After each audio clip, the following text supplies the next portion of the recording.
नमस्कार. बाहेर छान पाऊस पडत आहे. सारखी भाजी पोळीचा कंटाळा आला असेल तर तुम्ही असे प्रीमिक्सचे अप्पे आणि चटणी करू शकता.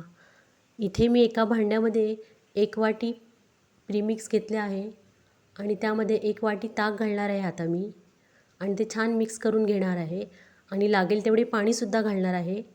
ज्या वाटीने मी ताक मोजले त्या वाटीनेच मी पाणी घेतले होते. फक्त मला पाव वाटीच पाणी लागले.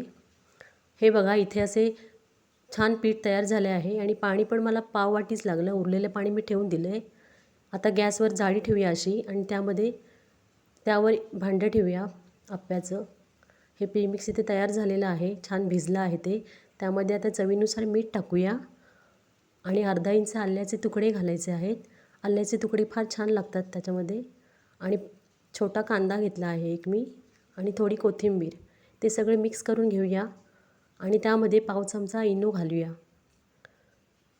छान मिक्स करून घेतल्यावर इनो घातला आहे मी इथे. तुम्ही सोडाही घालू शकता. आता गॅसवर मी आप्पे पात्र तापायला ठेवलं आहे. त्यामध्ये आता आपण आप्पे सोडून घेऊया. हे सगळं भरभर करायचं आहे.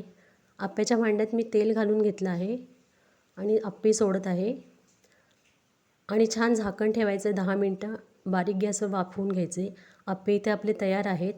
आप्प्याचे प्रीमिक्स किंवा इडलीचे प्रीमिक्स हे मी यूट्यूबवर रेसिपी टाकली आहे प्रीमिक्सची. त्यामध्ये मी चटणी आणि इडली पण करून दाखवली आहे तुम्हाला. जाऊन तुम्ही चेक करू शकता. हे बघा तोपर्यंत आपले इथं आप्पे पण तयार झाले आहेत. आप्पे आणि चटणी खाण्यासाठी तयार आहे. माझ्या चॅनेलला सबस्क्राईब करा. तोपर्यंत बाय बाय. नमस्कार सर्वांना.